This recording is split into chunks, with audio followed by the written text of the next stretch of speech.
What's up and welcome to another Mograph Mocast. I'm Dave. And I'm Matt, and joining us today is the super talented Nicole Ruggiero. Hello, everyone. And Mograph is a supplement to our site, mograph.com, which is a motion graphics tutorial site with tutorials, plugins, podcasts, and other Mograph stuff. And on the show, we talk about everything ranging from motion graphics to Cinema 4D, After Effects, plugins, render engines, doing business, doing taxes, being a contractor, or working for the man. You can email us info@mograph.com. Let us know what you think about the show. Questions, comments, concerns, queries, grievances, show topic ideas, artist suggestions. We're on Facebook, Twitter, Instagram, YouTube, mograph.com, and most importantly, TikTok. You know, I think you have to mention that these days. I think you zoomed through that faster than you ever have, ever. Really? Yeah, that was pretty quick. Well done. I should just clip it and play it right? like normal. This is how you start the week. show. Yeah. Let us know if you have a question for the show. We really like to hear all of these ideas and topics. It helps us stay fresh because we like to talk about what people are interested in. Mm-hmm. That always helps, right? Mm-hmm. This week we're gonna have a short show today, and that's not the usual jokey short show because we go on forever. We actually do kind of have a short show today. We've all got places to be. Got some vacations coming up. Yeah. And, next week, no show. Yeah. No show next week. Gotta warn everybody. Maybe I'll like live stream myself on Twitch or something like that, or on YouTube, you know, and y'all can just come hang out with me. No, you can't. You're not allowed. Well, not on our stream, but maybe on my own. You should live stream some motion graphics. You should do some dailies. Totally. It'd be fun. So yeah, we got those coming up. So we're a little behind on a few things. You know, we're working on this Houdini scholarship and the details of it, and I just want to get all those details right first. So we're going to get that sorted out after the vacation. I'm going to be going up to Colorado. Mm-hmm. And yeah, not specifically Denver, actually. I don't think we're going to make it into Denver, but up to Colorado, get some nice cool air since it is over 100 here already, index-wise, so that'll be nice. First time to kind of get out of here since COVID, so that'll be interesting. And so, no show, and the creating the Unreal, we've got some plans as well, because I was talking to Winbush. We talked for a couple hours about some ideas about what we could do for some new updates to the course and some contests and all sorts of fun things, so be on the lookout for that as the summer goes by. And to continue the summer of Mograph, we really have some great guests coming up, including Tori Bryant. I just wanted to mention this is a little bit different because, you know, she does stuff that has to do with like stop motion animation, 3D printing, other stuff. So, you know, so check all that out. We're trying to get like a big variety as we go through the rest of the summer and the rest of this year, and kind of bring people in from like these different areas to learn more about what some other possibilities are in the world of motion design and animation. So there's that. The 3D Motion Show is Wednesday. Don't forget to check that out. That is going to be starting, let's see, I believe at 10:30 Central Time. That's the best that I can remember on that off the top of my head. But there's that. And also, I thought it was interesting to dive into the world of doing music for money. And it was very interesting experience because I'm kind of relating it to like the world of motion graphics. I got paid to do my first like music composition on something. It was good, and it's an interesting experience to kind of go through because you're relating everything you do with clients to the world of motion graphics. So I was doing that, and you know, interesting. If we do more of that, we'll maybe talk about it. You know, dealing with clients when you're making them custom things that aren't motion graphics. Right. You know, I think there's a lot of people that are getting into like multiple medias now, and so that might be something interesting to explore. And lastly, the thing I wanted to talk about on the week wrap up is I wanted to announce that Julie and I are having a baby. Yay! A baby! It's been something that we've been holding out on announcing for a while, so it feels good to finally get that out there. So if you see us at Camp Mograph, which she insists on going to Camp Mograph despite being pregnant, you're gonna have to make sure help me make sure she's okay. It's a big camp, right? So so so that's the week wrap up, and I wanted to quickly do some Ravcock. What's your flavor? What's your flavor? This is our acronym for all the render engines, and at this point, we rarely talk about some of these render engines. Yeah, there's not a lot of updates on some of them. Yeah, but there is the 3080 Ti that came out. Yeah. I don't know. What do you think about that? Oh, I got 3090s. I don't care about them. I need to get some 3090s. I'm like really like. What do you have? Look, It's crazy. Go ahead. I have three 1080 Ti's still, but I really want to get like two 3090s at some point. But I'm like, have a hard time justifying the insane price gouging on them. Mm-hmm. It's pretty painful. It is. Yeah, I think I felt like it was a whole lot easier to get them, when they were first announced. Yeah, definitely. Because we picked up 10 of them. Yeah.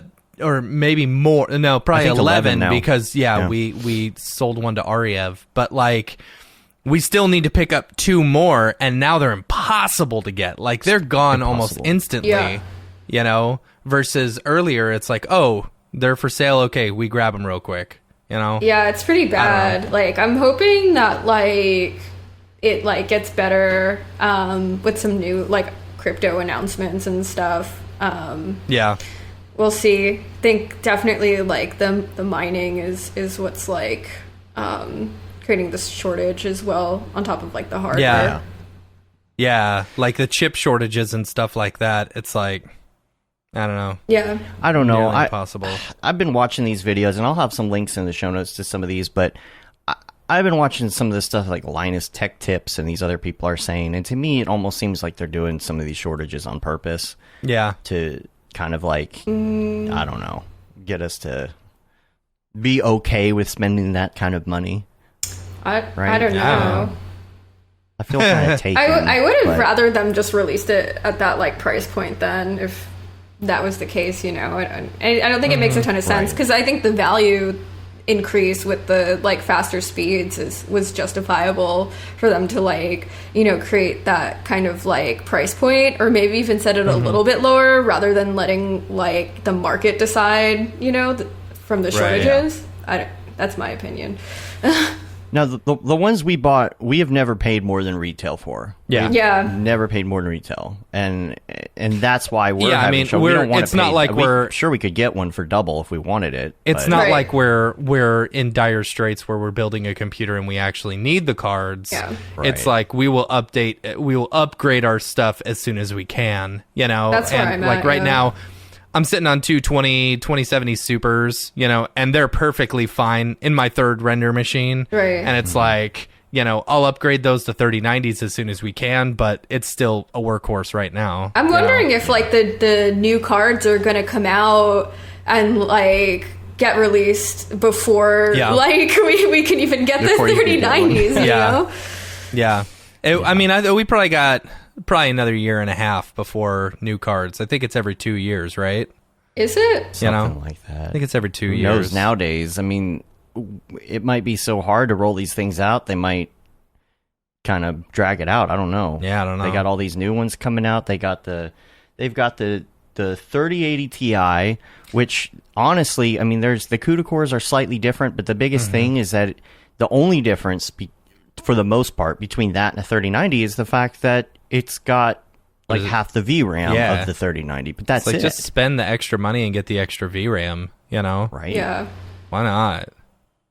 If you can get it. All these cards are impossible to find anyway, so we're all speaking in hypotheticals right now. One comment I saw is that nobody needs 48 gig of VRAM, or 48 is it 24 gig of VRAM when they're gaming. That's what I saw for the most part. Right. Sure. So that's why it makes sense to get a 3080 Ti. If you're a professional. The 3070 Ti was announced as well. I'll put all these links in the show notes so you can check it out. But there's also a funny video that I'm linking to where this guy said he made a 4090. And he made this ridiculous contraption, it looks like one of these cards, right? But it's huge. We're talking like it's a couple feet long and it has all these fans all over it.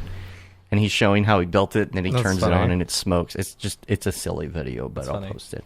And the last thing I wanted to talk about in just the render segment is that Jules did post a picture of Octane working in Unreal 5. They're already working on that right now. And awesome. Supposedly, that's according to that tweet, the Unreal 5, it's supposed to work with Brigade and the multi-render kernel as well. So, I mean, you're talking all the different render engines, Arnold inside of Unreal. Like, that's crazy cool.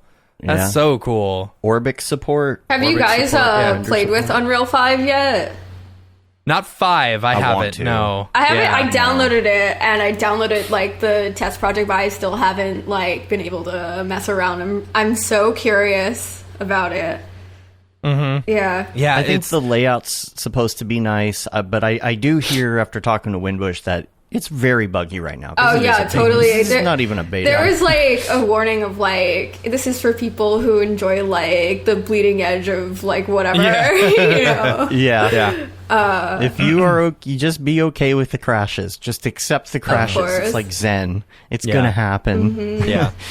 I'm excited about it. I think that a lot of people are probably holding out or were holding out for this because they saw the announcement a year ago, something like for that. 5, and it's okay, when 5 comes out, I'm going to jump in. I think a lot of people kind of feel like that. There's so many things I want to try that. I want to try Unreal 5, but it's so last week Dave and I finally delivered our big project that we've been working on for the past 3 months, and it felt so good.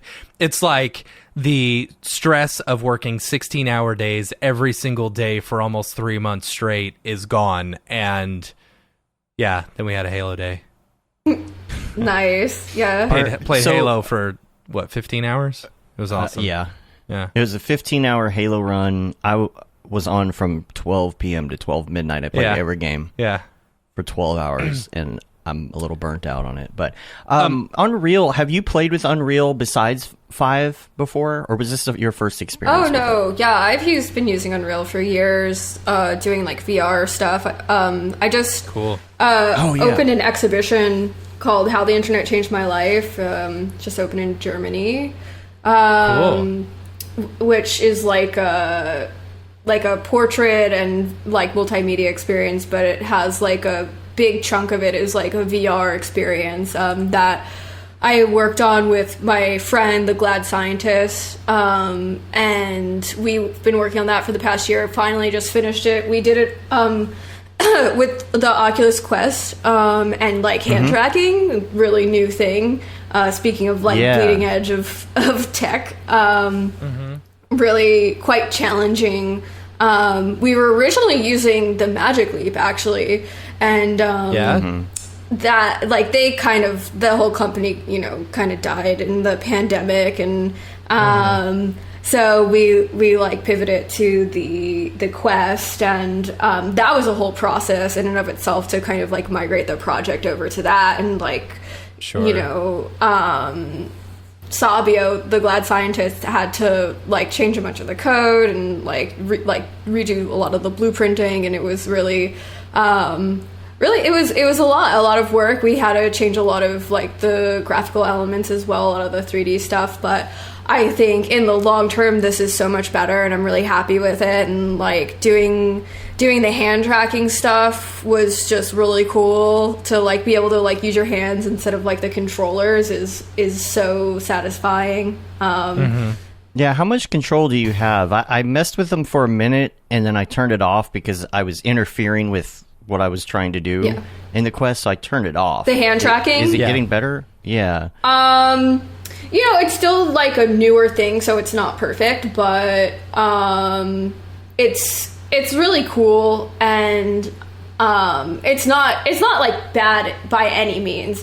But I will say that it's also not like super perfect. There are some games using it, and overall, like it's nothing like super noticeable. I would give it like maybe like an 8 out of 10 right now. I think it can improve, of course, but for the most part, it's definitely functional and really satisfying, I think.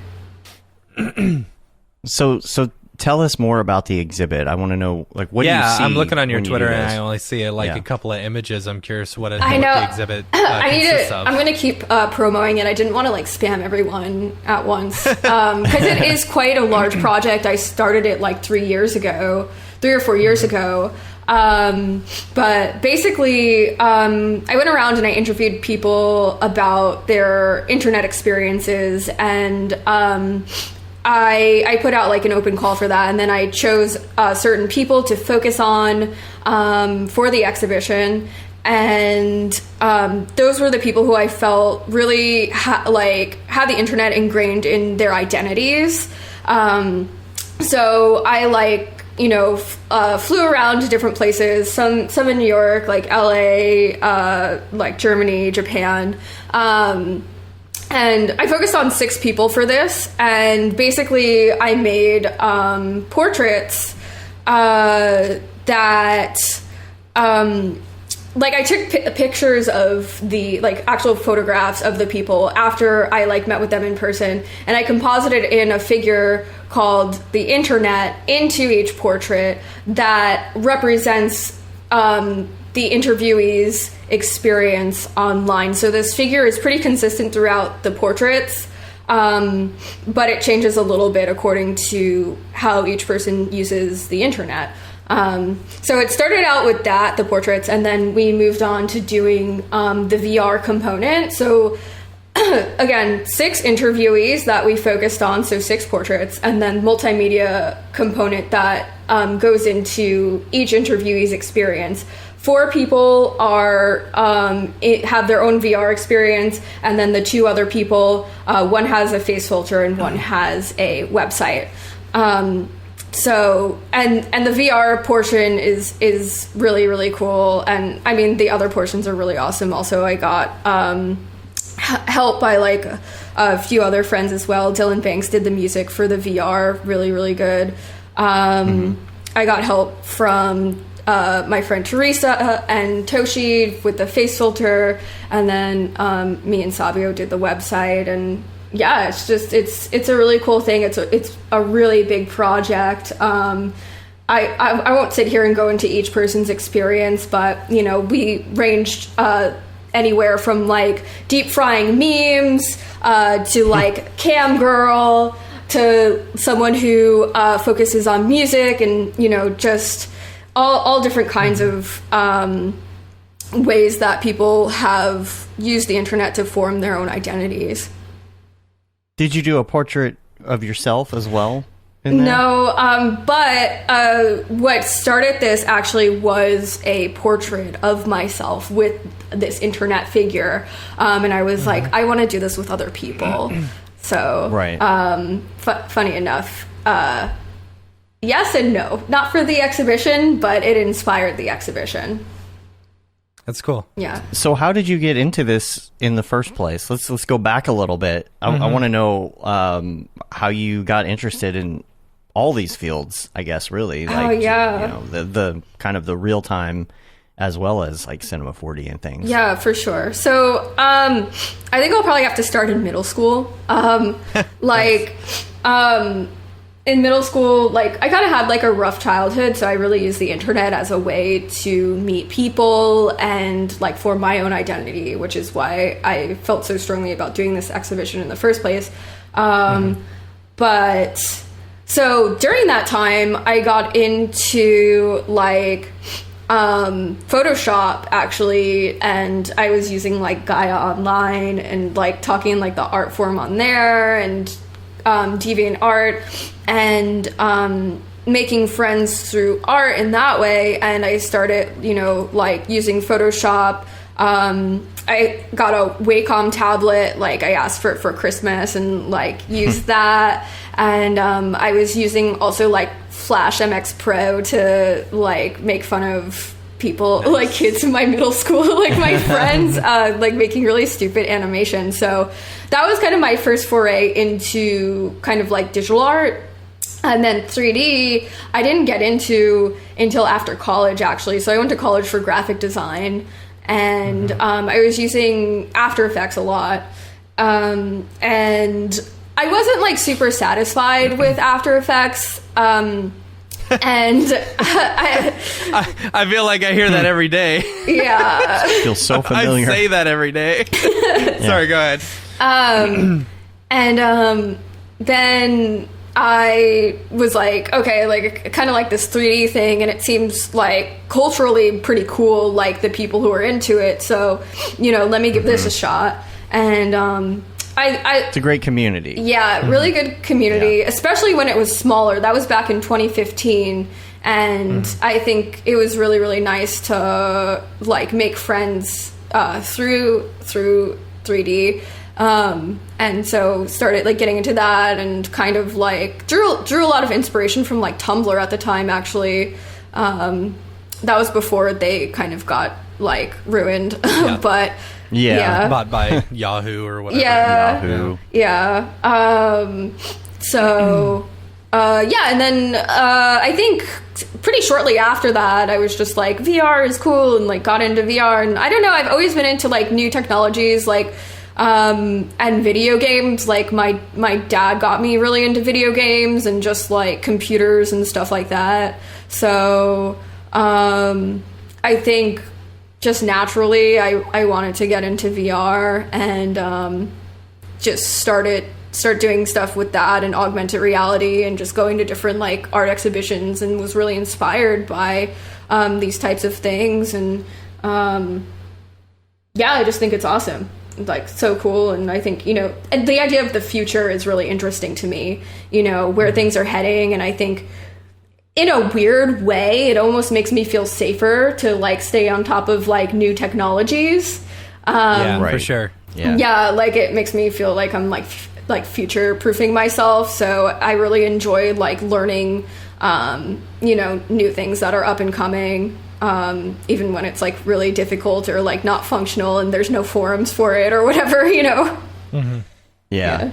And Winbush and I had this conversation. We had like a 2-hour phone call this weekend, and we were talking about everything. So we got into talking about getting older and keeping up with technology and things. It's really good to just dip your toe at least into some of these technologies, because you never know where they're going to go, right. And you never know where your own industry is going to go. Yeah, absolutely. Right? In 20 years, it's going to look a lot different.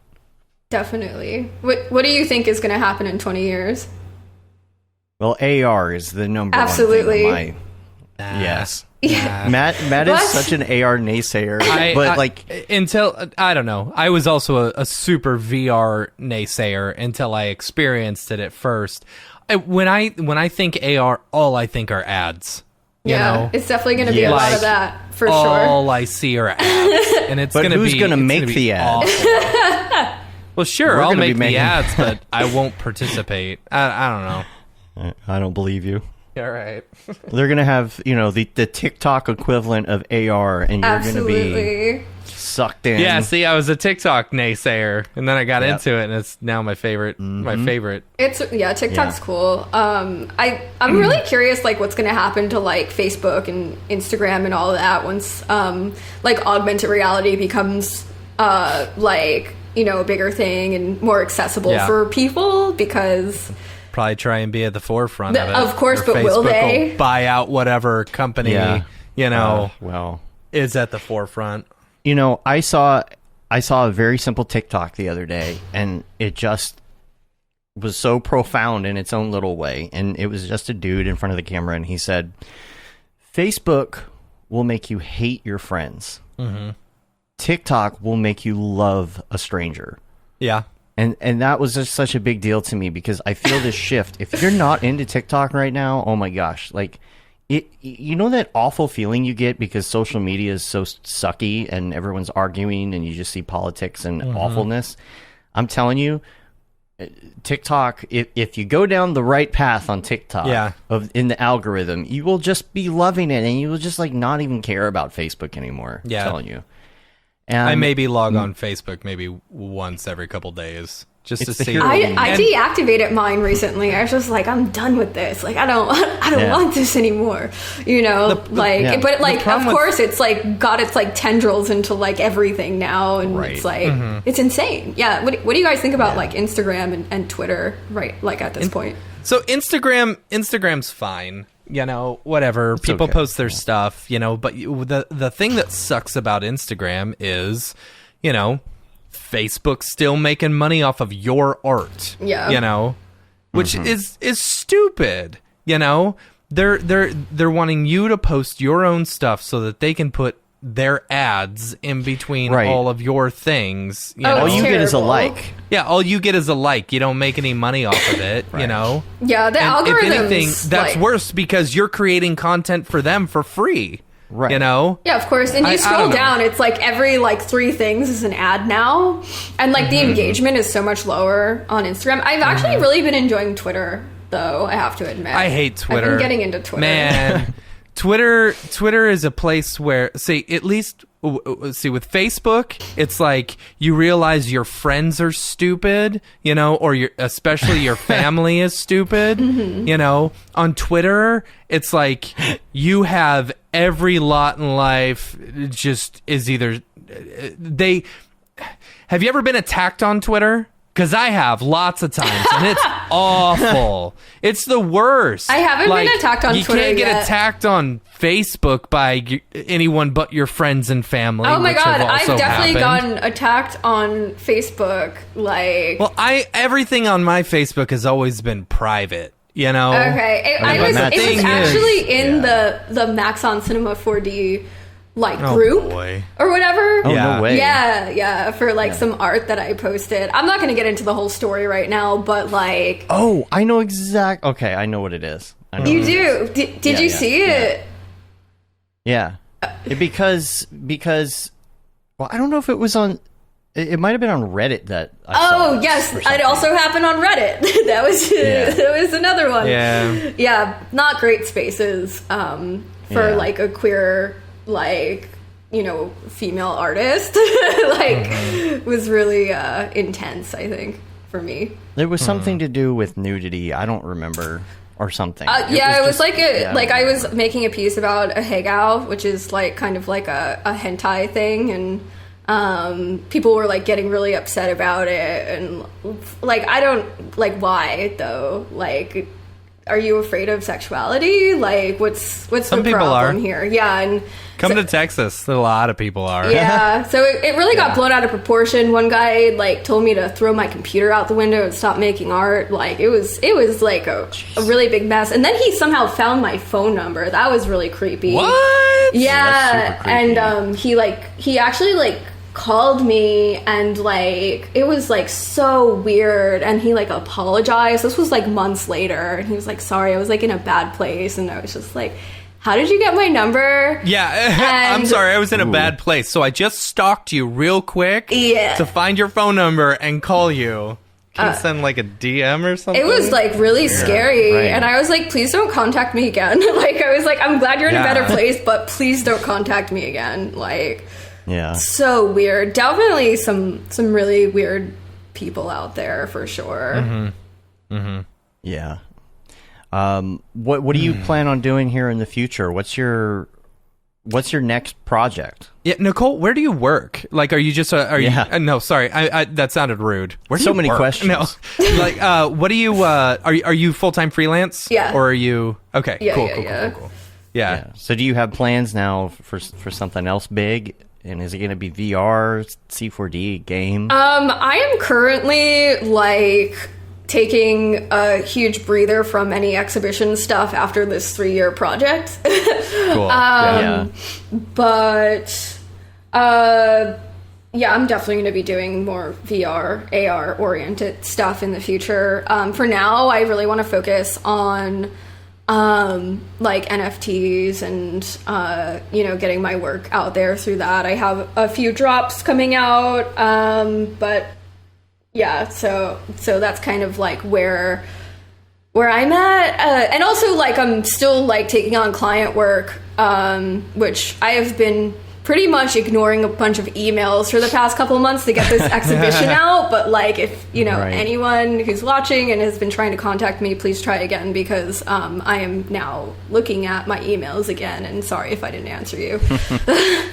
What kind of client projects do you generally work on?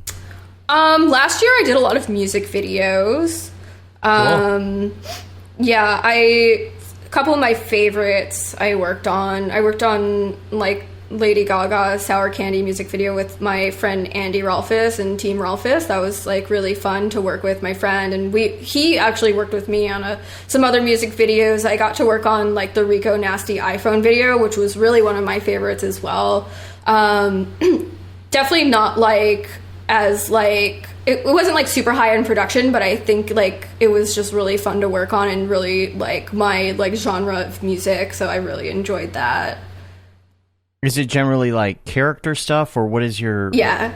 What are you doing? I do a lot of character stuff. Mostly characters, rigging, like motion capture. I just got a Rococo suit recently. Yeah. Motion capture Nice. cleanup, like character design, like art direction for characters, and... Sweet. Yeah. I'm adding you to my list of people that I can contact for that. Yeah, for sure. Because Do it's it. a hard field. It's really hard. You have to know and, like, so if many you- programs. Like, I'm in Yeah. between so many different things. I'm using like Daz and Maya and Cinema, and just like literally need to be able to use like different render engines and Octane, Redshift, like whatever comes up. It's not an easy field to be in, for sure. That's why, like, you got to dip your toes in that stuff. Like, you got to know a little Unreal and all of this, even if you don't know it a lot. And also, that's why you got to know different render engines. Everyone's so concerned about that one render engine they need to learn. Right. And it's really more than that. Yeah, for You sure. got to know them all. Or at least dip your toe in them all. Right, like have some like baseline knowledge of how each functions.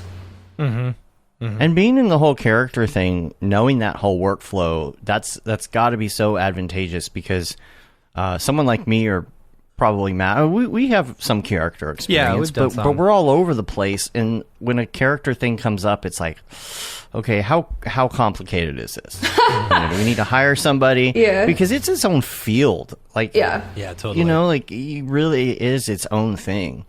Lorcan has a question. He says, "What up, nerds? Hey." Question for Nicole. I see a lot of Japanese influence in the bookshelf behind you. What books or films got that interest started? Yeah, me and my roommate just got this bookshelf, actually. It's like really funny. Okay, yeah, so Japanese influence. So again, a middle school thing. I started reading manga in middle school. Started reading a lot of like Yuri and Yaoi manga, which is like really gay manga, and like got into like anime from that, but also into like some like cyberpunk themed stuff, and like Junji Ito is pretty cool. Like one of my favorite animes is Psycho Pass. I really love that one. Attack on Titan is really good too. Yeah, Heard a lot of good things about that. So good. I need to check that out. It's on my list. I haven't done it Very yet. long at this point, so yeah. I would say start now, because the last half of the last season is coming out, I think, sometime next year. So, and isn't it? You could watch it two ways. I hear there's the subtitle way to watch it, and there's the overdubbed overdubbed way to watch it. Right? Which way is better? I like honestly go for dubbed. Like, I sound terrible. I also know some Japanese, but I go for dubbed, like, because I don't know. Sometimes I'm like working or doing something else, and it's really takes so much attention to like you know, watch the screen. But you know, the new episodes only come out like with subtitles, so you kind of have to watch those with subtitles. But for me, everyone can hate on me, but I prefer dubbed anime. Where did you learn the little Japanese that you know? Is it just from watching these, or were you immersed in the culture somehow? I like was studying it at this place called Japan Society here for probably like between a year and 2 years. That was like a couple years ago. I definitely want to get back into it, but it's more of a like leisurely I'm like interested in the culture kind of thing, but like not somewhere that I think I would want to ever like live long term or like really get like too involved in. But I really love like the like arts and architecture culture over there for sure, and video games. How has the suit been? The suit, great, honestly. I love it. I have the gloves too. They're nice. Yeah, they're really sick. That's a great combo. And then, you know, combine that with a face rig. Have you tried that as well? Like doing where you get the iPhone on a little bendy thing and put it in front of your face? I haven't done it with my Rococo suit, but I have done it before, and it's really, really, really awesome. Just, I love it. You know, and the cleanup's like pretty easy. I think the most annoying part is like getting the suit on. You know, like Is it like almost like a yoga type? Yeah, it's like really tight and like just like uncomfortable and hot. Yeah, I bet. Yeah, I wonder if like eventually we won't even need these suits. The AI and cameras are just going to be so good. It's got to be. Unless you have like a camera rig set up, I don't really. Maybe it'll be similar to VR at some point, where it's just like a couple different points, or like sensors on like stickers or something. You know, like sensors on the joints that you can just place and just walk around. Right, but how would they like stay? Well, I guess they would be stickers. Or maybe a band, maybe like a band. Well, the Extends has that, where you it does. Can just do like bands and stuff. Now that one's way more expensive, right? Yeah. Maybe someday. Yeah, it'd be fun. Nicole, talk to me. Switching over to something completely different. Talk to me about this Lady Gaga project that you did. I'm looking at your website and looking at the project, and it's cool. Was this done in VR?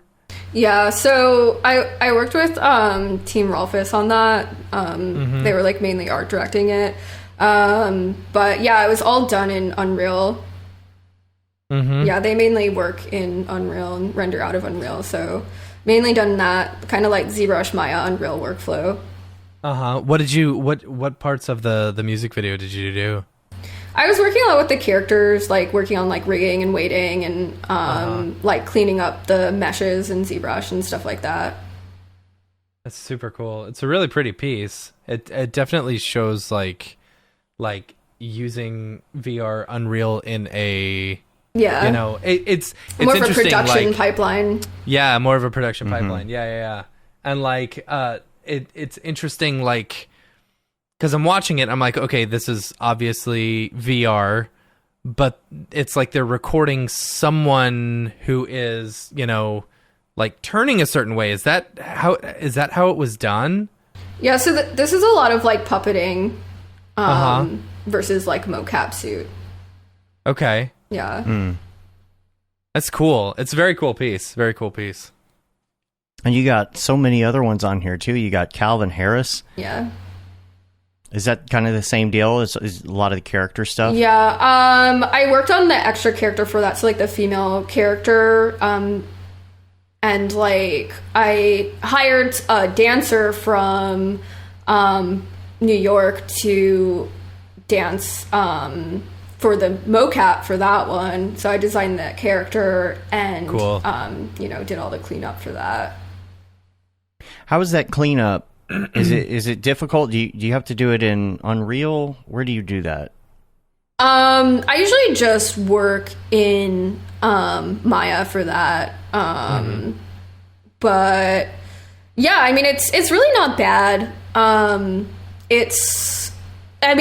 The longer it is, the more annoying it is, because it kind of gets like tedious, like going through every frame and rewatching and stuff like that. But generally, like, because I used to and I still do this, like just do like animations by hand. Like compared to doing that, like it's just so much better, like much more of a breeze. Just it's easy because you can just work with layers and kind of like animate on top of the mocap. So that makes it really simple. I'll be right back. Sorry guys, keep going. But yeah, it makes it really simple to kind of do that, and it's really satisfying, I think. Was it the same kind of deal with the Rico Nasty one? That one was actually all animation by hand, for the most part. Some of it was like mocap, that was grabbed from, I think, like Mixamo or something like that. Gotcha. But yeah, that was a lot of animation by hand for that one. I'm trying not to bring him up for too long because I'm going to get flagged or something on YouTube for playing these music videos. Right. Yeah. Also, I was looking at you've got AR filters as well. What are these on? Is it Snapchat or? Various Snapchat. I just released one on Instagram. I've made filters for like a lot of people though. For myself, I've only made one Snapchat one, which was pretty complex. And then one Instagram one recently for the exhibition. So, are you using Spark AR for it or what? Spark AR for the Instagram one, and then Snapchat, their Lens Studio. Yeah. So very similar programs. Yeah, I was gonna say, which one do you like better? So Lens Studio has more features, and like it's a little bit more into the AR side of things, where I think Spark AR is kind of like lagging behind a little bit. So I really like the features of Snapchat because they're really on top of it, and it's really cool to kind of see what's going on with that. So since Matt is gone and he doesn't really like the AR stuff, let's talk about that again for a minute, because my personal feeling is that, like, let's say 10, 20 years down the line, there's going to be at some point an iPhone equivalent of an AR glasses that is just, it blows everyone out of the water. It becomes the popular one. I know Snap has one out right now, and these things are going to get flushed out and all of that. And when the dust settles, there's going to be some really great AR gear. And we might not be to that point yet with graphics technology and battery technology, but when we're there, let's say 20 years from now, what do you see a day-to-day life looking like when you're wearing one of those? There's this video, I think it's called like Hyper Reality or something, that I always reference, that I think is a really good example of what this might look like, and it is really full of ads. But I would check that out. I think it's on Vimeo. But basically, I think that it's going to be something that we can like turn on and off, but generally speaking, it's going to be like just like an interface in front of our faces. So instead of like looking at a screen, we're just going to be looking through a screen, and we'll be able to like use our hands and stuff like that. For professionals though, I think it's going to take a long time to get there, for like using like really using like 3D and all of these like technologies, doing mocap and stuff like that. Like, I think we're going to be stuck on the computer, like, probably throughout our whole lifetimes, but I think eventually, like, I would like to think by the time I'm old, like, I'll, like, see it happen where it's, like, literally just an AR. That would be really cool. Well, you kind of get a glimpse of it when you put on the Quest, and you put on the room mode, right, where you can see your cameras, and like the menu is just sitting there in your room, and you can walk around the room, and the menu's there. It's like, imagine those were computer screens, right? Yeah. And your helmet wasn't so bulky and heavy, but you can imagine just your room. You just gotta have your stuff up. Yeah. Put some videos over here, and put some stats over here, and put your keyboard over here. Yeah, it's interesting. Like, I'm wondering, like, also how this is going to go as far as, like, space, because it does require, like, a decent amount of space as well, whereas, like, a computer, like, will require a lot less space because you're not actually working physically in space. You're just, like, sitting and staring at a screen. So that's, like, an interesting part of it. But can you imagine, like, what is the bridge between, like, Unreal and AR going to be? Like, having that kind of production in AR, will it happen? And if you think so, like, when will it happen? Because think about what they're doing right now with, like, these LiDAR cameras on the iPhone. And I know the resolution isn't great, but imagine that all that data was being brought back in, and then, of course, using Unreal's magic polygon voodoo that they've got, like, in Unreal 5, it can just recreate the world around you in a heartbeat. Yeah. I mean, they're close to that now. Totally. I'm curious. Yeah, their virtual production is insane. Yeah. Let's go into Mograph Recommends. Again, it is a short show today, so we'll keep going through this. If you think of any other topics that, as far as your work that you want to hit, let us know. We will be getting into NFTs in a few.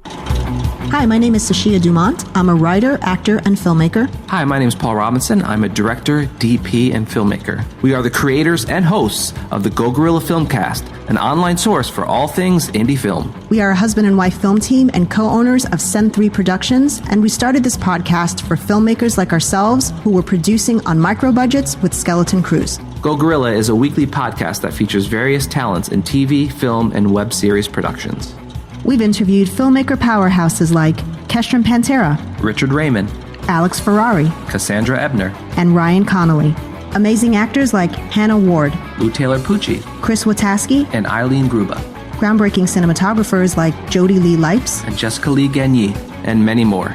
We also offer weekly reviews of our favorite films and shows, which vary from low-budget first-time filmmakers to A-listers and everyone in between. Go Gorilla is proud to announce that we have officially joined the Mograph Podcast Network. So if you love filmmaking as much as we do, tune in every Sunday for a new episode of the Go Gorilla Filmcast. Your source for all things indie film. Now available on the Mograph Podcast Network. And if anybody has any questions in the audience, feel free. Matt, could you start Mograph Recommends? Because I forgot all my drinks. Actually, there was one other thing that I meant to mention to you on Ravcock. Octane just released the 2020.2.4 version for both standalone and Octane. There's some bug fixes as well as some other things. And I don't. Okay. Dave got his stuff back. I was gonna say I don't remember the list of what Mograph recommends. What's that? I said I don't remember what the list. Favorite movie. I know it always starts with favorite movie. Yeah. Okay. So Nicole, these are your favorites. They don't have to necessarily be your favorites of all time. They could be favorite currently. But we'll start off with favorite movie. Yeah, probably like Hackers or The Matrix. Like, nice. Yeah. Good choices. Yeah. Good choices. Yeah. Are you excited about Matrix 4? I didn't even hear about that. Really? I don't know. The sequels are questionable. But like hopefully Matrix 4 is it kind of like fixes that reputation. I don't know. We'll see. When's it supposed to come out? I have no idea. I think next year. Next year. I'll definitely watch it. I'll definitely watch it. Yeah, they started shooting it, then COVID hit, and they took a break, and we were all worried that it wasn't going to happen at all. And then I think they continued shooting somewhere else. Okay. So that's how I feel about the Orville. Right. The Orville is actually shooting, so it's coming back. The Orville. Is COVID smashed the momentum of the Orville. Yeah. Yeah, I sure hope we don't get into another situation like we did with the writer's strike. Like, the writer's strike killed so we're many already there. good Have you seen shows. Netflix lately? There's nothing. There's nothing on. Bo Burnham's new special Inside. Yeah. Oh It's my amazing. God. It's so good. Is it good? I need to see it. I remember like watching like Bo Burnham and like New Math. Do you remember that video? I don't remember. Oh my God, that one, no. so old. Like watched it in high school. Like just I don't even know. Yeah, I really. It's so the new special's good. Oh man, it's I've watched it like 3 times since, you know, like Nice. watching that special. I got the same feeling like when I walked away from like Requiem of a Dream. Okay. Or, oh my God, that what's sounds really what's intense. the Bjork one? Dancer in the Dark, where just by like at the end of it, you're like, oh wow, that was intense. That was a trip. And like damn. like it's beautifully depressing. Oh my and God, I I'm scared loved now. it. Yeah, like, well, I feel like every single person can relate to it because we've all been experiencing the same thing over the Right. past year. Yeah. You know, and like, you know, it's weird.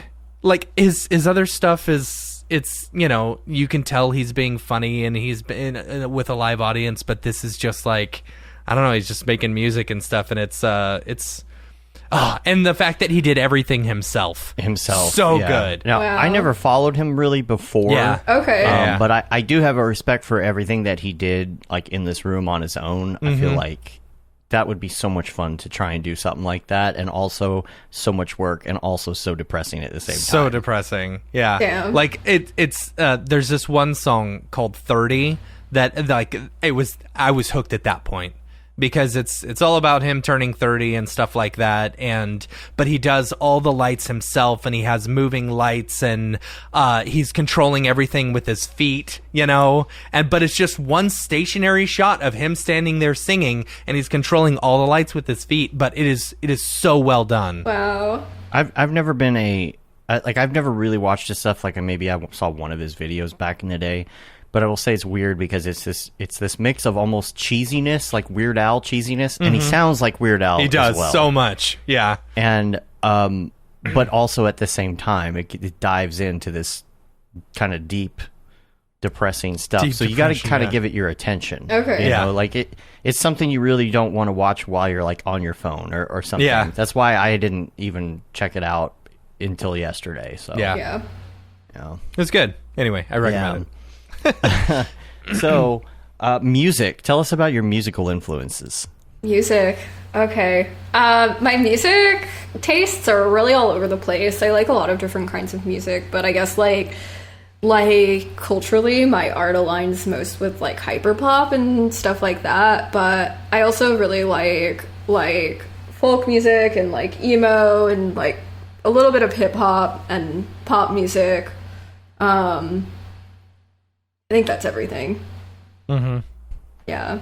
Cool. And then, and do you listen to that stuff like while you're working, or do you kind of have like a different thing that you listen to while you work? Yeah. Or nothing at all? I watch a people lot don't of listen to YouTube when I'm working. I kind of have it on. But like when I do listen to music, I do listen to like hyperpop. Like a lot of my friends are involved in that genre. And like hyperpop and pop a lot. And then like when I'm feeling moody, I'll listen to like emo and some kind of like folk music. Like was a huge like Bright Eyes person in high school. Oh, I love Bright Eyes. Yeah. Oh, so good. So you can kind of understand like Yeah. where I'm at with that. Yeah. What is it? Lover that I love. What is it? Lover I Don't Have to Love. Yes. Is that the name of the song? Yeah. Oh gosh, that song is so good. So good. That one gets me every time. Oh my god. Yeah, all of Connor's albums are really good, but I kind of fell off after like Casadega a little bit, but been trying to get back into Bright Eyes. Really like Phoebe Bridgers too, who he's been working with a lot. Yeah, I don't know, like was into like Cursive and like Brand New and Cursive. Gosh, art is hard. Art is Loved hard. Brand New. Oh my. Yeah. Yeah. Loved Brand New. Brand New is good. Yeah, Motion City soundtrack was really into Oh, them. Motion City soundtrack. Yeah. Yeah. Rilo Kiley, Metric. Love Rilo Kiley. I named my beagle after Rilo Kiley. Really? Like 15 years ago. Oh Yeah. my god! I saw the Postal Service a few years ago. That's awesome. When, That's right. I you gave you actually the ticket. sold me those Or tickets. sold you yeah. the ticket. Yeah. That's it was crazy. it was one of the worst shows I've ever been to. Oh no! Was Yeah, it like it was Ben Gibbard, right? And Jenny Lewis? Were they both Yes. there? Yeah, okay. yeah. It was them together. Yeah. And But, it was like, bad. It was fine. Here's the thing. It was a fine fine. show. Like, they played great. But the person mixing the sound, like, the bass was so bad, I had a panic attack in the middle of it. Oh my So god! I had to actually leave Oh my and go God. stand in the hallway for a little bit because, like, the bass was just getting to me, and there was so much pot smoke around, and Yeah, you know, yeah, I don't yeah. smoke pot, and it's like, Just okay, like really intense, yeah. yeah, it was pretty intense. So, but yeah, Jenny Lewis is great. Yes, She's great. really awesome. And I think that Owl City, whoever the dude is in Owl City, that he sounds like the guy from the Postal Service. Yeah, a little bit. Has Has that inflection and that weird accent that's in music that no one has in real life, you know? You know, I saw a TikTok the other day where they were talking about, you know, because there was this big influence between like pop punk and stuff like that, especially with like, you know, Blink 182 and like this accent, you know, and like yeah. that became I saw that. super There's popularized, and then like the American accent kind of changed specifically because of that. Like What? style of singing, yeah. I And don't there know. was It's this weird. whole California, it was called the California something. Yeah, I don't know. I don't know. It's crazy. Yeah, and that's why you hear Blink 182 and Owl City, they're like, oi, instead of just saying I. yeah. Like, I don't know. Anyway, Wow. it's neat. so do you listen to podcasts as well? You know, you got like YouTube going and stuff. Do you listen to any shows? Yeah, I listened to How Did This Get Played a lot. What is that? What is that? It's a video game podcast about like, oh god, I'm not even gonna try to like repeat their like tagline, like the worst, weirdest, and something, I don't know, like video games they talk about. I was actually bugging Heather Ann Campbell to get on the podcast, and she was talking to me for a minute. Has not happened yet, but maybe. But yeah, they just like invite people on. They play these these like weird games and kind of talk about like if they're good or bad or like what. Have you ever heard of Monster Factory on YouTube? No. It's on Polygon. Yeah. It's two guys from a podcast that two of us love to listen to. It's called My Brother, and Me. And that show is about, they answer questions, but with bad advice. Like people ask for advice, or they answer ridiculous Yahoo Answers questions. But they've done a whole bunch of different podcasts. One about Dungeons and Dragons, and they have a Polygon show, or they did. I don't know if it's still around. It's called Monster Factory, and what they do is they try to go into create these crazy creations in the character creators and see how bad they can make them. And it is the funniest thing I have ever heard, like or seen. You know, they make Bert Sampson, and it's supposed to be like a version of Bart in one of these video games, and he's just like a monster. That sounds pretty good. This But podcast I was crying when I watched this. It was so funny. How did this get played? It looks really cool. They got a lot of episodes. It's so like, good. Some of that. I'm surprised I haven't seen Back to the Future on here, because Back to the Future was a terrible game on NES. It was like an awful game, and it was so hard. Is E.T. E.T.'s got to be I on don't know. Atari, right? I don't know. It's interesting, but like Superman 64, of course. You know, that one is an awful game. I don't know. Cool. You've That's heard neat. this, you've heard the story of E.T. on Atari, right? Of course. Yeah. Yeah. Yeah, burying the cartridges and all that. Mm-hmm. Yeah, I have Worst it. game I have ever. it for Atari. It's a really have it for- stupid game. Like, you Yeah. can beat it apparently in like 30 seconds if you know exactly what to do. Anyway. Here's a great question for you. Favorite video game? Yeah. Damn. Oh, that's hard. Like, I have to pick one. I really like, I'm gonna just name a few. I really like Persona, Shin Megami series. I really like Zelda. I like Pokemon, but like, I think like getting older, the games are getting like too easy and boring, but still collecting Love cards. the new Pokemon Snap. The new Pokemon Snap is great. It's really good. Yeah, I am enjoying it for sure. Definitely fun. What else? Like, I like Jrpgs. I don't usually finish them, but I kind of like the idea of them, like more than Persona 5 is awesome. I watched through most of that. Kingdom Hearts was one of my favorite games as a kid. Again, one of those games that kind of like stayed too easy in my opinion. But really into Overwatch. Was really into like Tony Hawk for like when I was a kid. Super into Tony Hawk. Really good at Tony Hawk. Did you try the remake? The remake is no, just but as good. I need to. I really like that. So when I good. have time, I really need to download that. Like, I really such a good game. I really love it. The remake, it's like replaying it. It's how you remember it from back in the day. Yeah. You know? It's so good. Need to get it really bad. Yeah. Did you ever play SSX? Because yeah, were you real big into that? Or Tony Hawk, because I feel like you were either into one or the other, because their controls were the opposite of each other's. I was pretty into both. I had like a lot of extreme sports games. I had an X Games game too that had an amazing like soundtrack. But the game itself was like okay. I mostly played it for the music. That's funny. Yeah. SSX. I really loved the music, and even the new ones, the music is awesome. And so it was just so fun to go on these crazy, ridiculous courses, just super trippy looking courses with this music blasting. Yeah. So That's cool.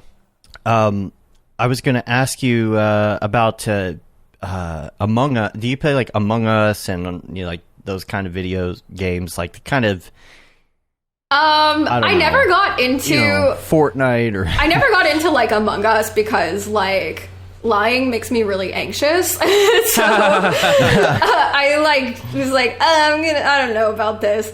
But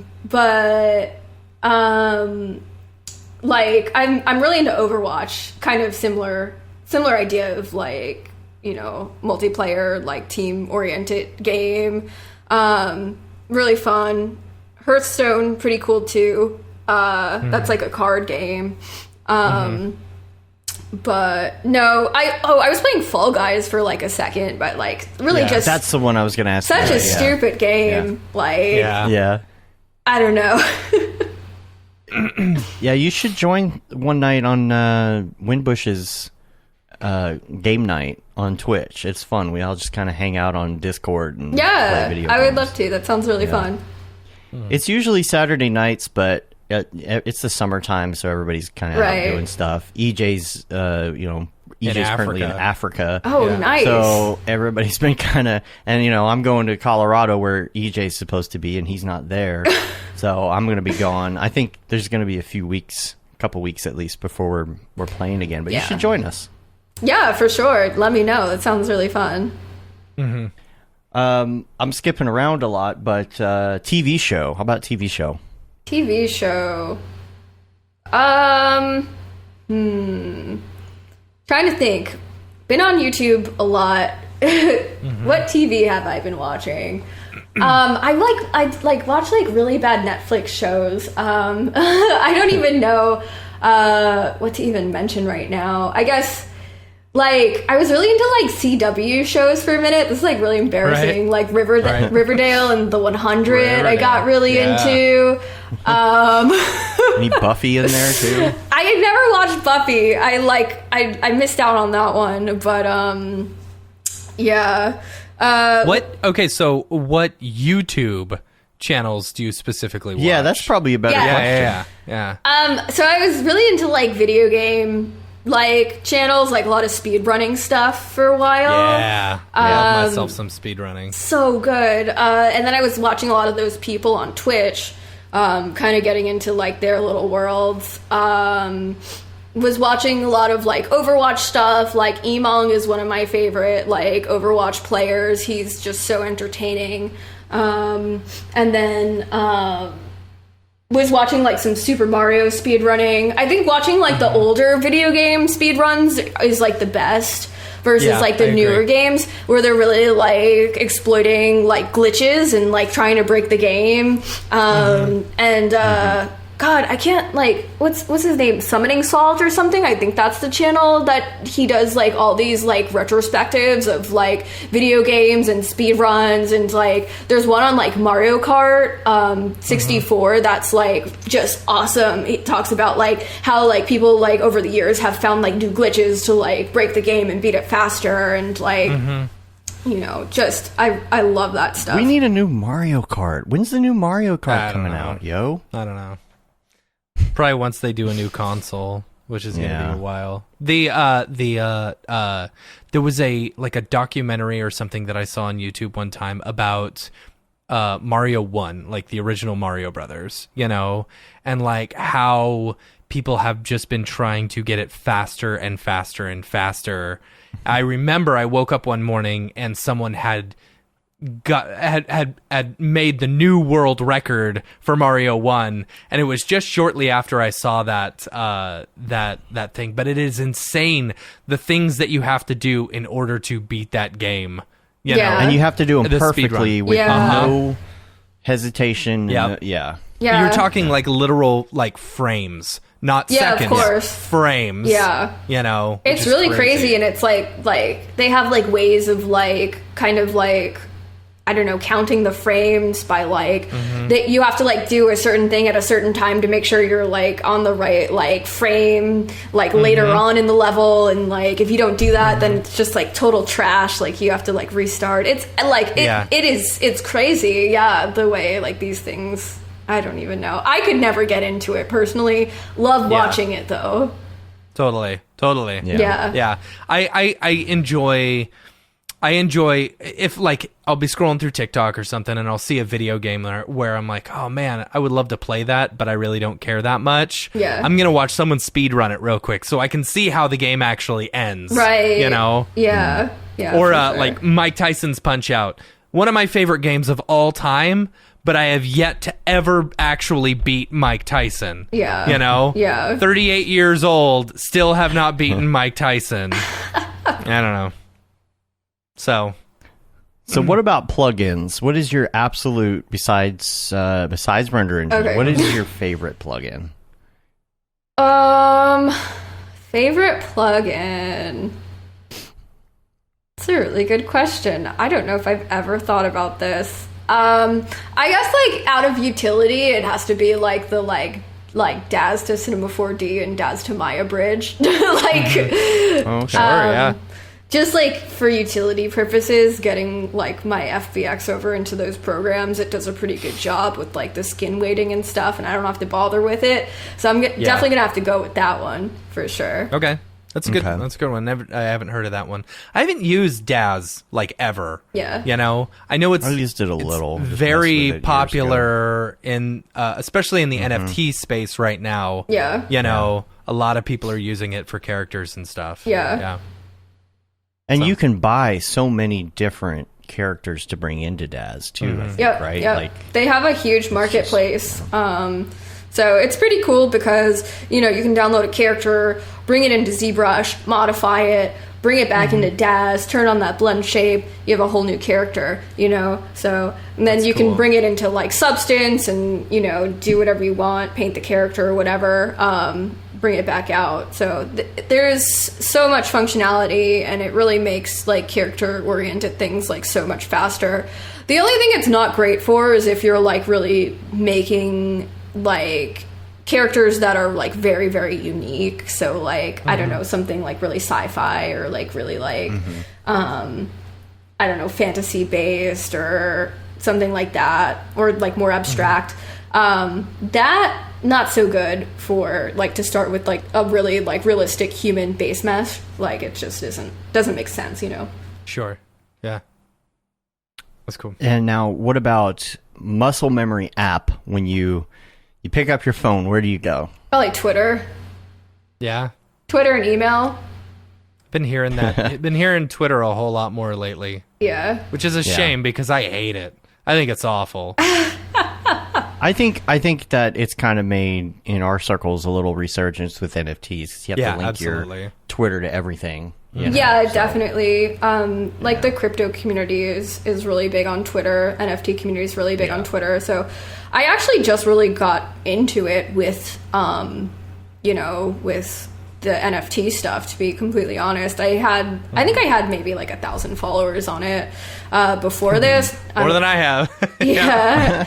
Like now I'm almost at like 4,000, but like compared to That's good. my Instagram, which is like, I don't know, now 27,000, something like that. I don't know. Nice. That's awesome. So it's like definitely a disparity there, but it feels really good to be like growing a new following somewhere else, especially like with Instagram's algorithm and like the lack of visibility. Like everyone's feeling like suffering from that, It's basically is made now to have to like dump money into it, and if you don't have that money, it's really hard to gain visibility on Instagram for the most part.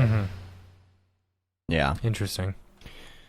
Well, I think NFTs are gonna change some of this a little bit in the future. Like I don't know. I feel like this is probably better for the NFT portion of the show, but I just feel like that. I don't know. I feel like Instagram isn't going to be the platform of choice in a few years. Yeah. For stuff I agree. like that. I think it's already happening. Yeah. Yep. I don't feel like I'm going to it as much recently, but Yeah. The last question on the list before we go to the drop is, this is a toughie. This is your favorite life hack, and this could be something more of like utilitarian, or it could be more of a life, I don't know, like profound life hack or something. Mitch Myers, his example is you turn the toaster on its side for some bomb-ass grilled cheese. Now, I will say, I found a photo I probably need to send to him of a toaster that's specifically made now for making grilled cheese, because it holds the thing together. You don't have to turn it on its side. Oh, That's funny. But nice. do you have a tip or life hack or something that you can give people in general? God, I don't know. Maybe in productivity or work-life balance. I try to like work out every day. Like, I think that really helps. That's a good one. I think like I didn't have any like life hacks other than like the normal like sleep 8 hours, work out like every day for at least 20 minutes. Like, you don't want to do it, but do it. Use Google Calendar, really like organize, which I still need to get even better at, but organize like your day on Google Calendar before you go to sleep. Just like eat well, buy like healthy produce, like spend the money on things that you think should be organic, or like that type of stuff. Like, I think that's probably how I feel best. And go to therapy. Like, I think everyone can use therapy, and I'm with you on that. Absolutely. I think that's like a huge thing that a lot of people don't like, are scared of, but it helps. Yeah, they don't like the stigma attached to it. And it's like you're admitting that you. So have don't a tell problem with anyone. something. It's like, exactly. Like, if you're worried about it, don't tell anyone. Going and seeing a therapist, it was that it completely changed the course of my life. Yes. Like it was the best thing I ever did for myself. Absolutely. I don't currently see one, but it's like sometimes some people need it all the time. Some people just need it for temporarily. Yeah. But For it was And with the exercise stuff too, it's like, it's kind of like what Matt says to me a lot. He's like, I don't want to run. I hate running. And I'm like, I hate running too. But any sort of exercise, if you do it at least 20 minutes a day, and sometimes I don't do it and I don't feel great, you know, but sometimes a lot of times you do it, you get those endorphins, and it really helps.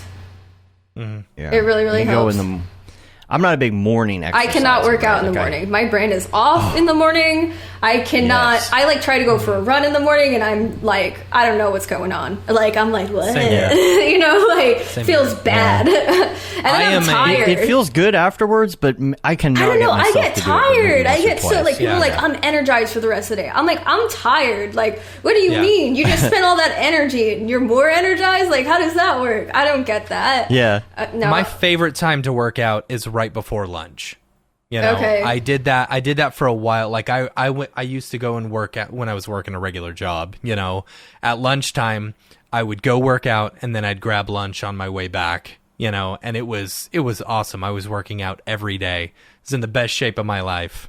Now I'm in the worst, officially. I weighed myself this morning. I'm very sad. I'm on a diet. I've got Couch a to headache 5K. because of how hungry I am. Oh my god. Couch to 5K. That's all you need. Just start there. You can do some weight stuff. Like, I find that really enjoyable. Yeah. Yeah. It's less cardio can get kind of intense. I love cardio. Like, it feels the best afterwards. But doing weight training is also really good too.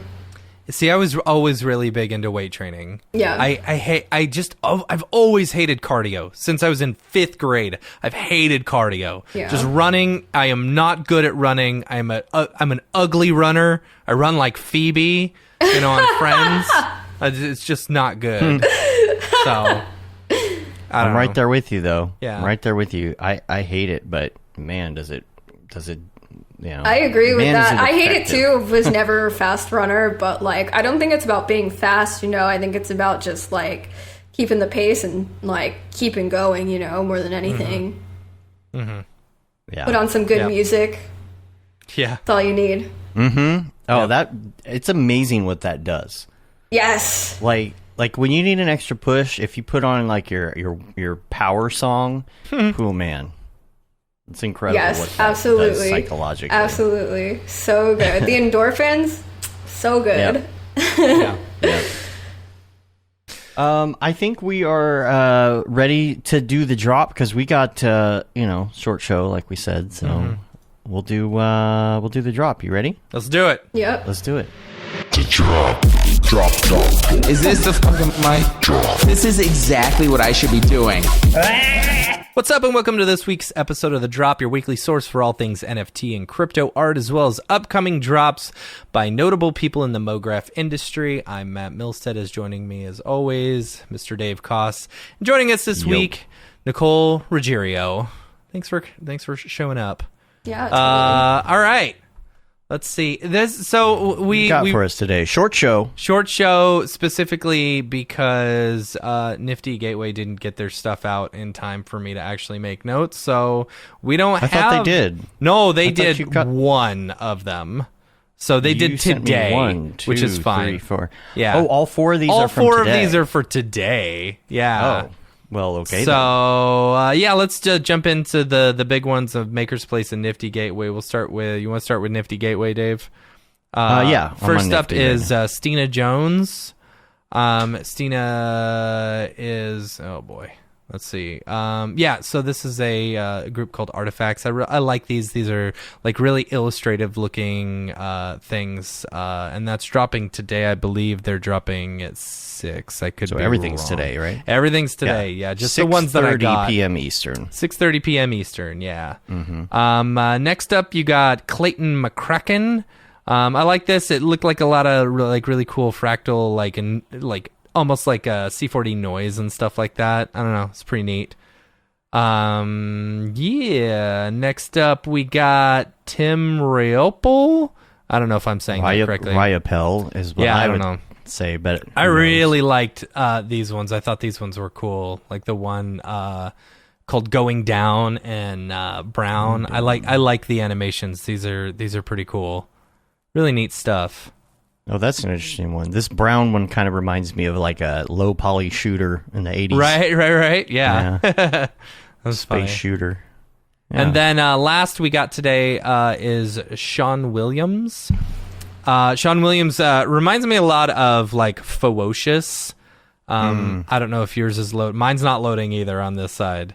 Oh, so, weird. Yeah, I know. Interesting that we can't see it. Anyway, So something's going on over at Nifty Gateway, but if you like Fewocious, you'll like Sean Williams. All right, then. Yeah. Next up on Maker's Place, I feel like we've got to have this person every week, Murat Seininger with the flying fish. This is super cool stuff. I always like Murat Ooh, stuff. that's nice. Yeah, they're doing another drop tomorrow. Yeah. Next up, you've got The Court of Conscience. Oh, okay. All I right. think they're doing so. You may want to check Maker's Place for those who are interested in the drops on Maker's Place, because I think they're doing a drop every day this month. But those are only there's only 3 of them that they're previewing today, so they may actually have ones later on this month as well, or this week. So I'll try and keep everyone updated. Next up on the 16th, this is Finch. Neat little animation called Tulip Bear. I thought this one was cool. It's like a bear. Honey bear? Honey bear. Pretty fun. I'm interested to see if there's more to it than that. And then the last one, I love this artist, Anna Zeleva, I believe is how you say it. I'm not. She's the VR. Oh, yeah. The VR Yes. painter. You know, the Yes. one who tilt brushes. Oh, I love her work. It's so good. Yeah. Like, her work is just absolutely amazing. She's doing another drop on the 17th, I believe. So, And those gosh, portraits. so beautiful. So beautiful. The eyes are really on point on these. You know? Yeah. Yeah, see, what I love is that, like, she zooms in so close to get the detail, you know, like she's doing up in the top left right now, you know, and then she zooms out and it's like, oh, it looks so good. It's so good. I love her work. I would love to own some of her work one day. So, no community drops right now. We didn't get anything from anybody this no, week. nothing from anybody. And you know, I knew this was going to happen. Eventually, you know, people are going to slow down on the NFT stuff, which is fine, you know. And it's summertime too. It's Everybody's summertime, just kinda, yeah. Eventually, everyone's gonna become a part of everyday life. These NFTs, and you know, when they drop, they drop and stuff. But if you or anyone you know are dropping an NFT, feel free to shoot us an email, info@mograph.com, and we'll show it off on the show. The other really big NFT news that we need to talk about, because this is huge, and Nicole, you had to deal with this past week, as well as other big notable people in the NFT in the space, the NFT space. Frederick Duquette Fuckrender, he had this happen to him too.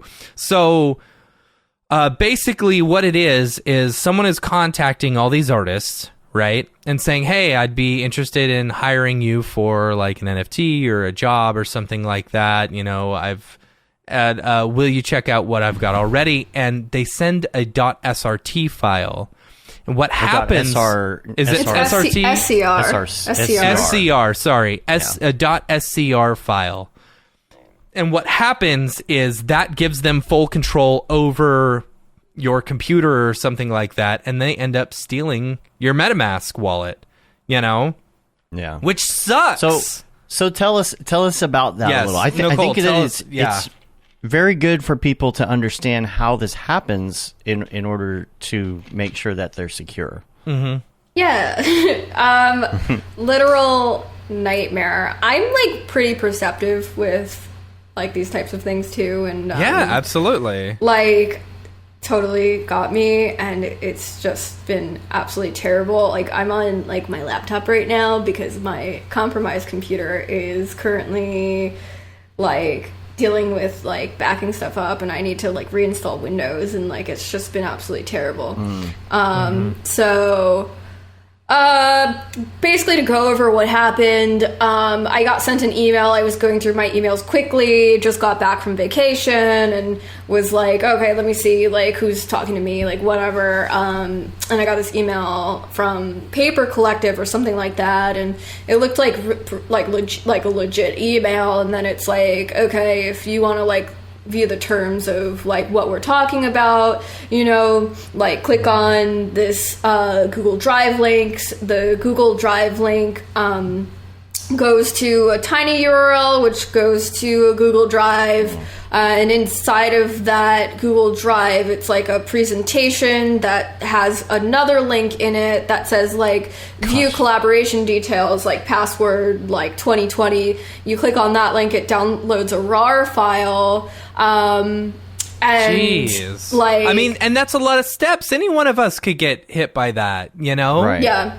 Then, so the RAR file, you unzip it, has the password 2020. Then it opens into an SCR file with a Word icon. And I was like, God, these people must be stupid. Like, just like with like what the hell's an SCR file? They probably like saved it wrong or something. Click on it, nothing happens. Nothing happens. Right. Immediately, bells went off in my head. I was like, oh shit, like this is a virus. Yeah. So I like ran to my MetaMask, pulled everything out, just like as Were fast they as already possible. up in there at that point trying to? No, so what I did is I left a tiny bit of money in it, and they wound up pulling that out. Interesting. Yeah, and like See, they, but with like you think you'd like, I don't know, as stupid as this sounds, like the FBI or something like that I mean, you this all, like, crypto is so traceable, like It is, but it isn't though. It's easy so to anonymous. identify Yeah. what account hacked you Yeah. or stole your money. It's impossible almost to find the person behind that account. yeah, I guess. yeah, totally. That's like how crypto started. Like, do you remember like Silk Road and stuff like that? Yeah, of course. Oh, yeah. Yeah, I mean that's the the whole premise. I mean, not the premise of like crypto It's itself. the nature but- of the beast with crypto, Yeah. right? Like it's like that's why it's secure, Right. in the first Yeah. place. So it's a good and bad thing at the same time. Yeah. Yeah. So it's been a nightmare, like working with like Foundation and stuff to get my account migrated. I'm on a few other sites too that I'm trying to contact, and like I don't know how that's going to work. It's just been terrible, really, really stressful. absolutely. I've been like making most of my money through crypto for the past few months, and it's been amazing. And like getting hit with this is really, really, really like upsetting and hard. And I'm really hoping to like recoup properly, and I'm still like in that process right now. Yeah. Because it's not even the money, it's the fact that the art is attached to these accounts. Right. And that's the really difficult thing, is it's like it's almost like it needs to be two separate things. I don't know how that would be, but it's so, like when you take your money, if you have a large sum of money, you put it like a hardware wallet and take it off the internet and whatever. But it's like you can't really do that with your art. Yeah. Well, like, you gotta have can. your art You up. can. I just can. got a ledger for my new MetaMask, so I'm going to be using a hardware wallet from now on. And getting into this, I think a lot of artists like didn't really understand like the dangers of crypto and how Yeah. easy it is to get hacked like this. Like it's like so upsetting. I feel like like everyone's vulnerable, unless you're taking like a ton of extra secure steps, and like even then it's still, kind of scary. There's nothing backing you up. Like MetaMask isn't going to give you your money back.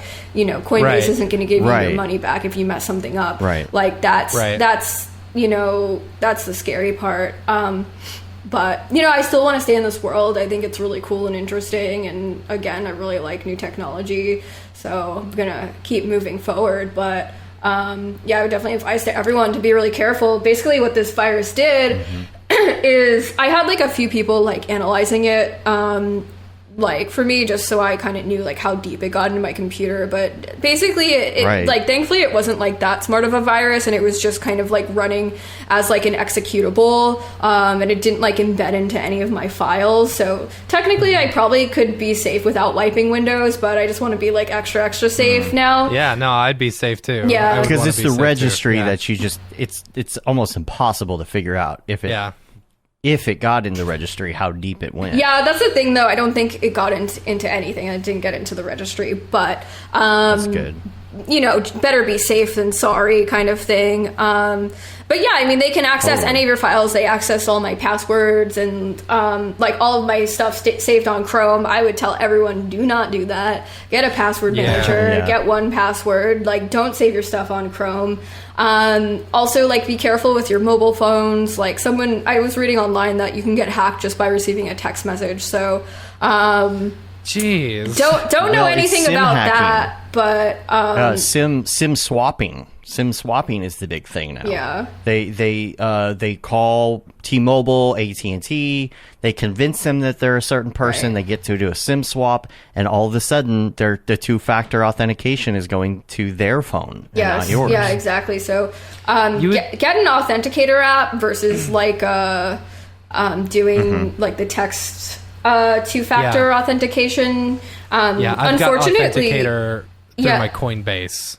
That's how I get into Coinbase. Yeah. Unfortunately, like a lot of websites still don't have authenticator apps, so that's really annoying. But yeah. Well, I think Apple is working on some sort of solution as well. If there's going to be like Apple's going to have its own authenticator too. I think they're working in that area. Right. But like your stuff that's on Foundation though.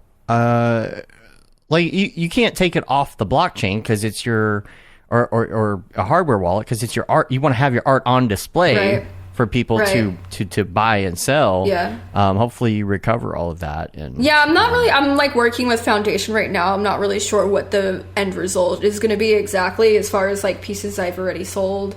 But the people who own those pieces have those pieces, so it's that's fine. But and my account's like frozen right now, so that's also good. But as far as like migrating everything, I'm still like working with them on that, so I'll keep everyone updated as far as like how that goes. But definitely looking to like recoup after this and get involved in more NFT stuff. So if anyone out there like is looking for an artist to do some NFT projects or anything, or like whatever, definitely hit me up. I know like a lot of new gallery spaces are opening up in person, which I think is really cool. I'm in New York, always looking for more opportunities in that, that type of thing. But and I'll have a couple drops after I finally get recovered too. I'm dropping an artwork, something that I've already made with Enos Alpha, one of those face filters actually, probably sometime this month or next month. Really excited about that.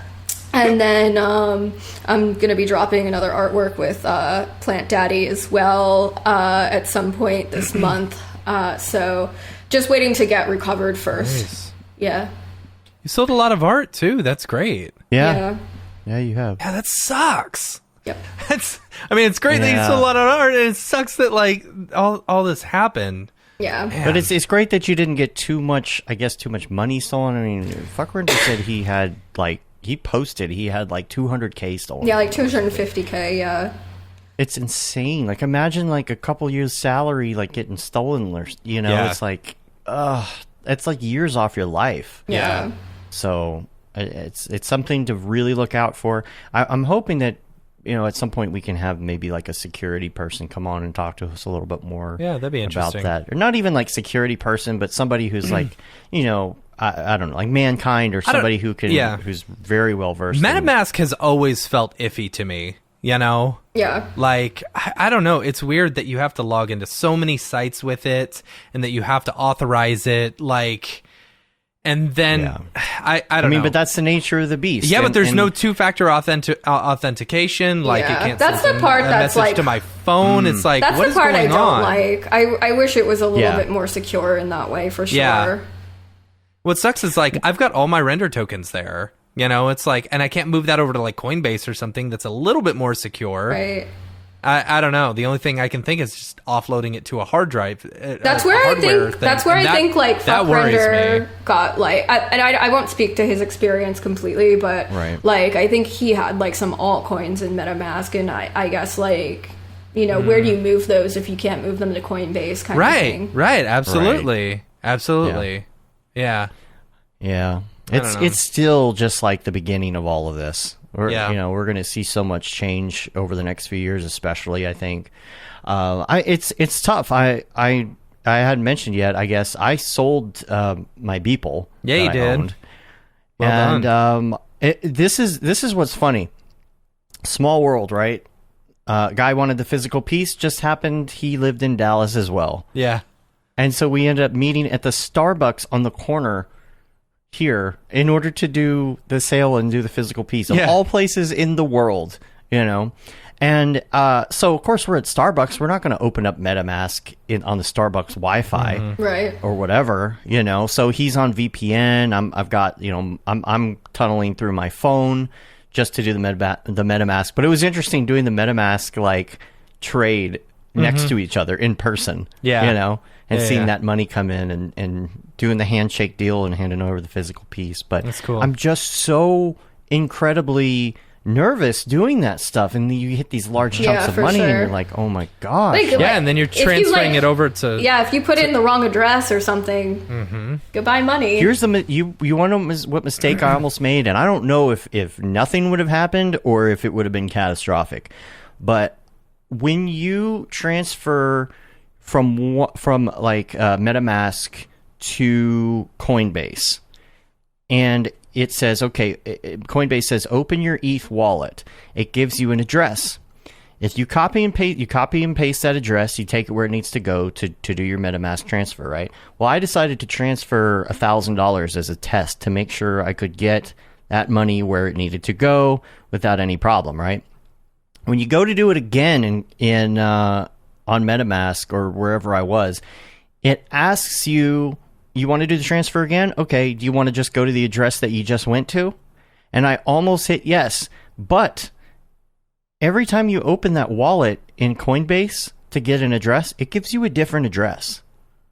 So it was not the same address when I opened it to do the transfer for the rest of the money. And so I'm like, what if I would have sent it to the first address I tested it on by accident? Where would it have gone? Yeah. Because they gave me that address. I did not realize that the Coinbase wallet addresses are constantly changing. I thought that they assigned them to you for good. For a transfer, but I guess I got really lucky because I sold my Beeple piece through Nifty. I didn't have to deal with any of the back channel stuff, and I was able to just transfer all my money straight to straight to my bank. Nice. But I will say one thing. Nifty updated their stuff to where you have to, if you want to sell on Nifty anymore, you have to update your account and become an authorized seller or reseller or whatever. Yeah. Because they make you fill out all the information for Square. I guess they're dealing with like tax issues or something. That like that. must be a tax thing. Yeah. Because now you're going direct. You're doing your own Stripe and all of that. That's got to be why. Andy says, yeah, the changing address from Coinbase is really annoying a lot of the time with frequent exchanges. Yeah, that's the thing. I don't know I don't know if it would just error it out or if it would have sent the money to an arbitrary address and it would be gone. I think they need to warn you about that. I agree. For sure. Yeah. So, uh-oh. Hey, look, it's Jrpgs. Hey, Matt. What's up, Jrpgs? How's it going? It's I'm about to go on summer vacation with Dave, so I'm going to make this quick. I'm about to go watch Loki anyway. I had no idea that it was coming out. I guess you could say they released it pretty low-key. Oh, gosh. I'm impressed that's not a dog joke this time. Oh, well, I got more. Just stay tuned. All right. Yeah. So, yeah, I don't really have much more to say because I'm going on vacation. I just want to go chill and relax in the sand with my growler. Jrpgs, I didn't know you were into craft beer. Craft beer? Yeah. You said a growler. Oh no! Growler is a hookup app for dogs. That's a good one. That's a good one. That's a good one, Dave. That's a good one. Yeah. Good old Jrpgs. Yeah. Nicole, thank you for coming on. Thank you for having me. I know that's a really, it's a really shitty thing to happen. It's really hard to talk about, you know, but I think it's important to put the information out there, you know. Yeah, I want everyone to be safe and learn from my mistakes, definitely. And, you know, if anyone, like, sees anything like I went through, like, definitely feel free to hit me up and ask, like, if it seems like a virus, because I feel like, it can happen to anyone. Never open anything that is not an MOV file or an MPEG-4, right? You never know. Maybe. Yeah. Just don't open anything that don't is open from anything ever. Someone you don't know, I think is totally. who you can't, like, maybe, like, send them an email back first and be like, hey, like, you know, this sounds interesting, like, ask some questions, see if they seem sketchy. I don't know. Look at the email address. The email address was, like, at a Gmail account. That's a really good, like, I usually do this too. And I look at the email and I look at the website and then I put the website in the browser to see where it goes. Just to see, like, who it is. I would say if you get any Gmail emails, like, be super wary of, like, what's going on there. Yeah, totally. All right, Matt. Well, let's wrap the drop and then we'll wrap the podcast. Cool. Well. If y'all have any drops, hit us up. info@mograph.com. Until then, we'll see y'all next week on the drop. The drop. Is this the fucking mic? Drop. This is exactly what I should be doing. And we're back. Nicole, thank you so much for being on the show. This week we really appreciate it. It was good. You've got some this really is the first time I've interesting, ever met you. Yeah. You know? Yeah. So it's nice to meet you Nice over to the meet you, internet. yes. Hopefully we'll meet in person one day. Yeah. Absolutely. Are you gonna go to NAB or any of the events that are starting to pop back up this year, or are you waiting a little longer? There's, like, an NFT thing in New York. I think it's called NFT Cool. NYC or something. Don't quote me on that. It's in November. I'm gonna go to that. So definitely gonna be there. Any other events I don't know about, so maybe clue me in. NAB NAB happening in October. Oh yeah. Yeah. Cool. Totally. I'd say Camp Mograph, but you know, it's sold out. Sold Yeah. out. Yeah. Yeah. So But I think that there'll be some people at NAB in October for I sure. think there'll be a but fair not amount, all of them. Yeah. Yeah. And April, I think, is when they're gonna. Assuming they're going back to April after that. But Yeah. you know, I would hope so. I think that one's gonna be big. that Nice. one will be big. Yeah. You know, Yeah. there's still a lot of restrictions involved in that. Like even if you're I think they'll be vaccinated, I gone. think you have to have a mask and all this kind of stuff. I don't know if I think they're I just didn't know putting that touching out policy. there. I think they're just putting that out there as a precaution. I think it's all going to be Yeah. gone by, you know, we booked Oh, a I see Disney what you're trip saying. for July, you know, knowing that everything was fully masked and blah, blah, blah. They just, you know, dropped all the mask stuff this last week. So it's like, you can now go to Disney World with no mask. Wow. They say, you know, they recommend, or they say for fully vaccinated people, you don't have to wear a mask, but we recommend it for those who aren't, or whatever. And it's like, but they're not going to check. So it's like, okay, Right. so you got the vaccinated people, and then you got the liars, you know. Yeah. So it's fine. Yeah.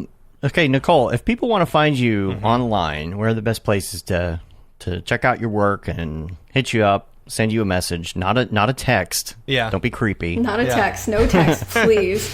Yeah. I'm on Twitter at _ Nicole Ruggiero. My last name's Ruggiero. Just at Nicole Ruggiero on Instagram. If you want to check out my Frozen NFT account on Foundation, it's Foundation at Nicole Ruggiero also. At least bookmark it for when it's unfrozen. so you can go Yeah, back and buy add me some. on Twitter, and I'll keep everyone updated on my journey that I am currently in. Right on. Cool. Yeah. Cool. Well, stay on the line with us here. We'll get all your files and things after the show. But we're going to say goodbye to the audience. You can rate us on iTunes, leave a review on your podcatcher, subscribe on your podcatcher of choice, leave a review on your podcast rating app of choice, and helps get our ratings up when you give us a little 5-star review there, You can subscribe to the newsletter, which I think we're going to have one coming out this week. And we send that out about once a month. You can see what's going on. You'll see some of the updates to Summer of Mograph and what we're doing there.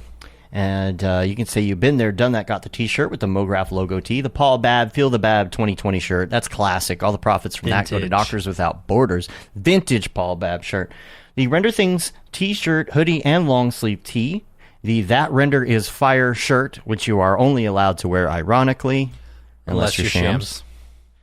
And lastly, the Mograph Blandishment shirt, which is what I'm wearing right now, if you can see on the interwebs. I'm wearing my Node Commander shirt. Oh, nice! that Chad Ashley. Yeah, that Chad Ashley. I bumped my microphone. There. I'm just going to talk down here for the next 30 seconds. And we're on Facebook, Twitter, Instagram, YouTube, Mograph.com, and of course now TikTok. Check it out. There's stuff on there that you don't see anywhere else. So check that out. Get your quick tips on Cinema 4D and edutainment type stuff. And that wraps it up, I think. Yep. And I'm still down here in the bottom. So until next time, I'm Dave. And I'm Matt. And I'm Nicole. Have a good one. Later, yo. Bye.